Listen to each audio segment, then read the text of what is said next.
আমার বন্ধুগণ, আমার ভাইরা, কানায় কানায় মাহফিল পূর্ণ হয়েছে। আমি জানি আমার ভাইরা কোরআন প্রেমিক, আমার মায়েরা আসছেন, এজন্য মাদেরকে বলবো আপনারা স্বামীর খেদমত করবেন। কথা বলেন ঠিক কিনা?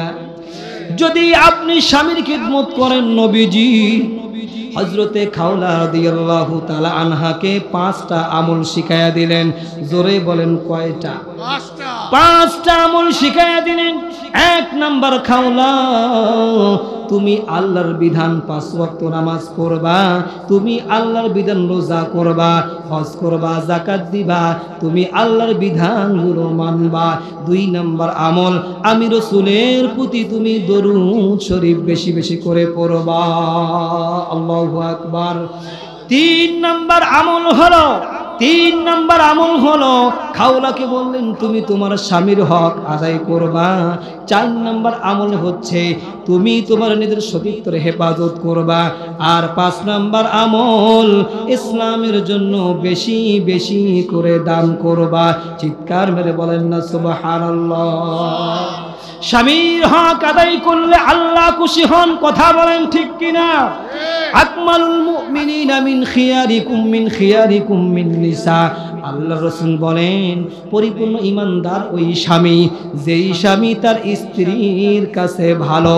জোরে জোরে বলেন আল্লাহু আকবার। স্ত্রীর খেদমত করা দরকার আছে না নাই? আমার নবী আম্মা জান আয়েশাকে আদর করে ডাকতেন ইয়া উমায়রা। নবীজির স্ত্রী আম্মা জান আয়েশা সিদ্দিকা রাদিয়াল্লাহু তাআলা আনহা অত্যন্ত সুন্দর ছিলেন, ভালোবেসে ডাকতেন ইয়া হুমায়রা। আর আমরা আমাদের স্ত্রী কালো হলে বলি কালুর মা, নাট বল্টুর মা, ধলা হইলে বলি ধলুর মা। কথা বলেন ঠিক কি? যার কারণে ঝাঁটার বার। ওই জন্য ভাত নিয়ে খা, গোসল করতে গেলে একাই যা, খেদমত করে না। যেই স্বামী স্ত্রীর প্রশংসা করে, ওই স্বামী ওই স্ত্রী স্বামীর খেদমত করে। কথা বলেন ঠিক কি না? আমার বন্ধুগণ, আমার ভাইয়েরা, এই জন্য আজকে আলোচনা করলাম বাড়িতে গিয়ে প্রশংসা করবেন, ভুল জায়গায় প্রশংসা করা যাবে না। এবার একজন এইরকম আনন্দ বাজারে মাহফিল শুনিয়া স্বামী বাড়িতে গেছে, যাওয়ার পরে বলতেছে আজকে যা হয় হোক আমি বউয়ের প্রশংসা করব। বাড়িতে গেছে, বউ এবার ভাত তরকারি সামনে দিছে, দেওয়ার পরে এবার স্বামী বলতেছে আজকে যা হয় হোক আজকে আমি প্রশংসা করবই। এবার স্বামী বলে তুমি আজকে যা তরকারি রান্না করছো, এইরকম সুন্দর তরকারি, স্বাদের তরকারি আমি জীবনে কোনোদিন খাইনি। এবার এই কথা শোনার পরে স্ত্রী কোমর কাপড় বাঁধে আর দাঁতগুলো কিটমিট করে, বলে আজকে তো বলবাই, কারণ আজকে তো আর আমি রান্না করি নাই, পাশের বাড়ির ভাবি রান্না করছে। ভুল জায়গায় প্রশংসা করা যাবে? যাবে? ভুল জায়গায় প্রশংসা করা যাবে না। আমার বন্ধুগণ, আমি জানি সময় কোন দিক দিয়ে চলে যায় আমি বুঝতে পারি না, কিন্তু আমার আলোচনার সময় হয়তো সংক্ষেপ হয়ে চলে আসছে। আরো অনেক কথা ছিল, আমি শর্ট করে দিলাম। আমি এখন এমন একটি ঘটনায় যাব যেই ঘটনাটি হৃদয় স্পর্শ করবে, দুটি চোখের পানি হয়তো আপনার বার হবে। আজকে দেখেন তো, আপনার আমার এই মাদ্রাসাকে ভালোবাসিয়া দুটি চোখের পানি বার হয় কিনা? সবার চোখে পানি বার হবে না। যাদের হৃদয়ে আল্লাহর ভয় আছে তাদের চোখ দিয়া পানি পড়বে। কথা বলেন ঠিক কিনা? আল্লাহর নবীর একজন সাহাবী ছিল, যার নাম ছিল হযরতে বারা রাদিয়াল্লাহু তাআলা আনহু। এই হযরতে বারা রাদিয়াল্লাহু তাআলা আনহুর একজন সন্তান ছিল, ছোট্ট সন্তান, তার নাম ছিল হযরতে আবু তালহা রাদিয়াল্লাহু তাআলা আনহু। চিৎকার মেরে বলেন সুবহানাল্লাহ। এবার আবু তালহার মা হযরতে বারা রাদিয়াল্লাহু তাআলা আনহু স্ত্রী স্বামীকে বলে, ও স্বামী প্রত্যেক দিন তুমি নবীজির দরবারে যাও, নবীজির মাদ্রাসায় যাও, আমার সন্তান আবু তালহাকে আজকে নবীর দরবারে নিয়ে যাও। যেই মা ভালো হয় ওই মা নিজেই সন্তানকে কোরআন শিক্ষার জন্য পাঠায়। কথা বলেন ঠিক কিনা? হযরতে আবু তালহাকে 7 বছরের বাচ্চা হযরতে বারা রাদিয়াল্লাহু তাআলা আনহু নবী দরবারে নিয়ে গেলেন। নবীজি কোরআন তেলাওয়াত করেন। সমস্ত সাহাবীরা কোরআনের আয়াতগুলো সূরাগুলো মুখস্থ করেন। ছোট্ট সাহাবী হযরতে তালহা রাদিয়াল্লাহু তাআলা আনহু মাদ্রাসায় গিয়া তিনিও কোরআনের আয়াতগুলো ছোট্ট ছোট্ট সূরাগুলো দারুল ইকরা হাফিজিয়া মাদ্রাসার সঙ্গে তেলাওয়াত করতে মুখস্থ করতে লাগলেন। চিৎকার মেরে বলেন সুবহানাল্লাহ। আমার বন্ধুগণ, আমার ভাইরা, তালহা রাদিয়াল্লাহু তাআলা আনহুর ছোট্ট জবানে কোরআনটা শুনে আমার নবীজি খুশি হন। আমার নবীজি বললেন, তালহা তুমি মাদ্রাসায় আসবে আর কোরআন তেলাওয়াত করবে। জোরে বলেন, কোরআন তেলাওয়াত করলে খুশি হন। জোরে বলেন, তিনি কে? আবু তালহা রাদিয়াল্লাহু তাআলা আনহু ছোট্ট ছোট্ট জবানে কোরআন তেলাওয়াত করেন। আর আমার নবী শুনেন। একদিন নবী বলছে, সাহাবীরা শোনো শোনো, তোমরা কারা, আমাকে কে কত ভালোবাসো আমাকে বলো। অন্য অন্য সাহাবীরা বললেন, হুজুর সব কিছুর চাইতে আমি ভালোবাসি। আবু তালহা ছোট্ট মানুষ বললেন, নবী গো, আমার মা বাবা ধন সম্পদ সবার চাইতে আপনাকে ভালোবাসি। জবানটা ছেড়ে বলেন না আল্লাহু আকবার। নবীজি এবার পরীক্ষা করলেন তালহাকে। সমস্ত সাহাবীদেরকে ছুটি দিলেন।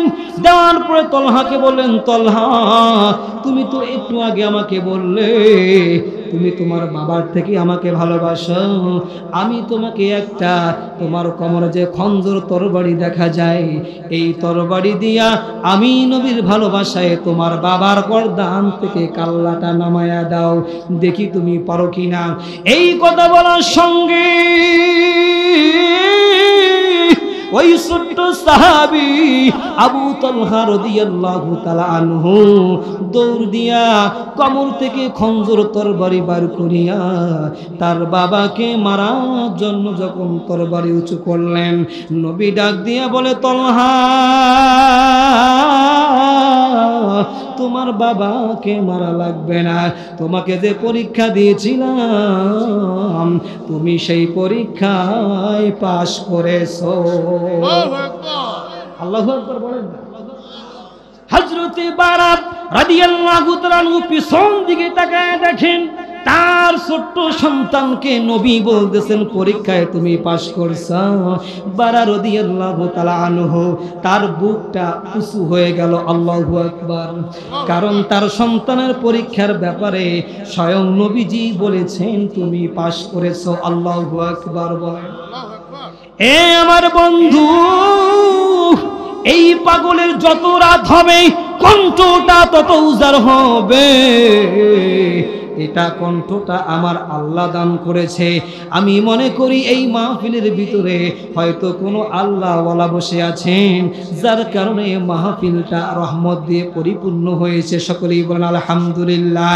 কানাই কানাই শ্রোতা আমি দেখতে পাচ্ছি। এবার আবু তালহা বাড়িতে গেলেন। যাওয়ার পরে নবীজি দরবারে আসেন না।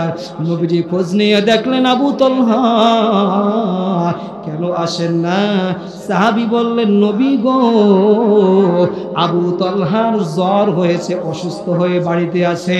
আমার নবীজি আবু তালহাকে দেখতে তার বাড়িতে গেলেন। যাওয়ার পরে দেখলেন আবু তালহা জ্বরে আক্রান্ত। নবীজি মাথায় হাত দিয়া বললেন, আবু তালহা তোমাকে দেখতে না পেয়ে আমার মনটা বড় খারাপ লাগছিল। কারণ তোমার কোরআন তেলাওয়াত তুমি আমার মসজিদে নববীর মাদ্রাসার একজন তলবে ইলম মাদ্রাসার ছাত্র হাফেজে কোরআন। চিৎকার মেরে বলেন আল্লাহু আকবার। কিন্তু নবী যখন মাথায় হাত দিলেন তলহার, জিবরাইল আমিন এসে গেলেন, নবী গো আপনার তলহা দেখেন তো চোখের পানি বার হয় কিনা, আপনার তলহা নবী গো আর মাত্র 7 দিন বাঁচবে। জোরে বলেন কয়দিন? জোরে বলেন কয়দিন? আরো জোরে কয়দিন? 7 দিন আপনার তলহা বাঁচবে, তারপরে তলহা আপনার মারা যাবে। নবীজি ওহী আসার পরে নবী কান্দে, সাহাবীরাও কান্দে, আবু তলহা রাদিয়াল্লাহু তাআলা আনহু 7 বছরের বাচ্চাও কান্দে।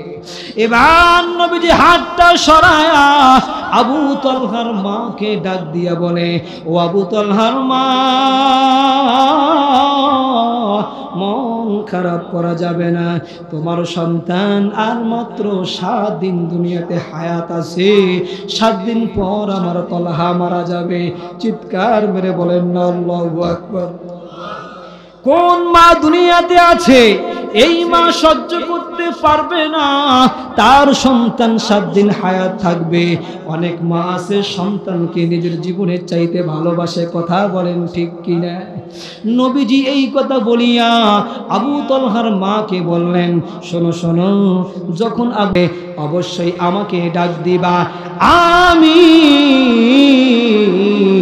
নিজের হাতে গোসল করায়া, নিজের হাতে জানাজা পড়ায়া আবু তলহাকে নিজের হাতে আমি নবী কবরে রাখবো। জবানটা ছেড়ে বলেন না আল্লাহু আকবার। এই আমার বন্ধু আবু তলহা একদিন হঠাৎ করে মারা গেল, কিন্তু আবু তলহার মা, আবু তলহার বাবা নবীজিকে জানাইলেন না, নবীকে না জানায়া কবরস্থ করলেন। পরের দিন সাহাবীরা বললেন, নবীজি আবু তলহা মারা গেছে। নবীজি বললেন, চলো চলো তাড়াতাড়ি চলো। কিন্তু সাহাবীরা বললেন, নবীজি এখন গিয়া কোনো লাভ নাই, কারণ গত রাত্রিতে আবু তলহাকে তার মা বাবা মাটি দিয়েছেন। জোরে জোরে বলেন, এই কথা শুনিয়া নবীজি মন ভালো থাকবে না খারাপ হবে? আলোচনা কি বোঝা যায়?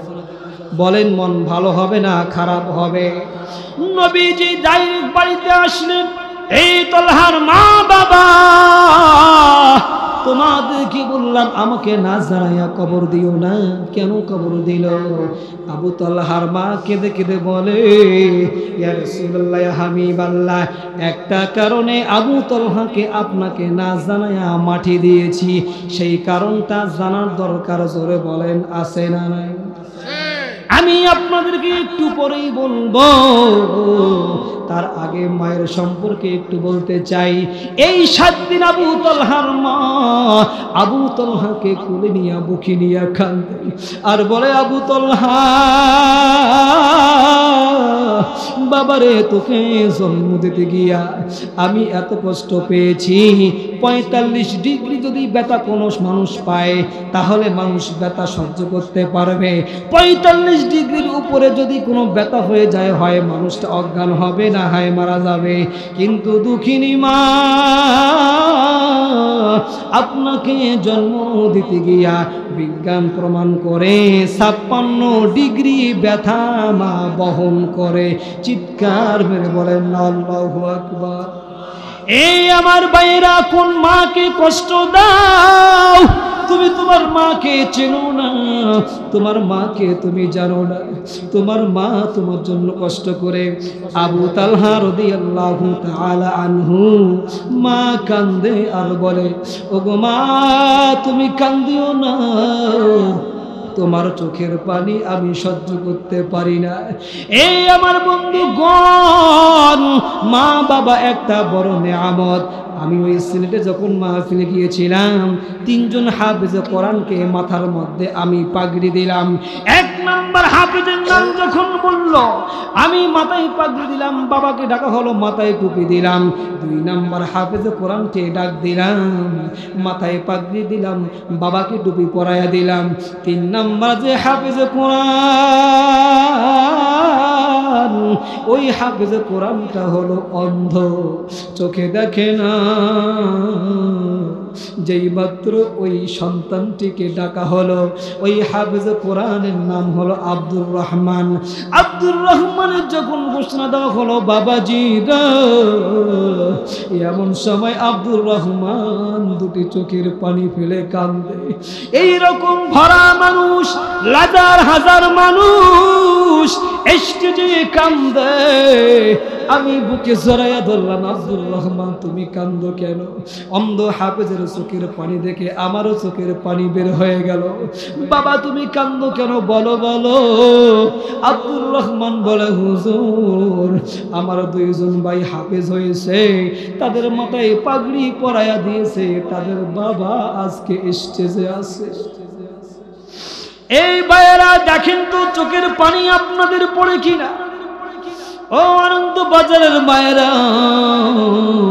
দেখেন তো চোখের পানি আপনার বার হয় কিনা? হুজুর আমার বাবাকে আমি জন্মের পর থেকে, আমার বাবা 6 মাস যখন আমার বয়স, আমার বাবা মারা যায়। আজকে সবার বাবা আছে কিন্তু আমার বাবা না।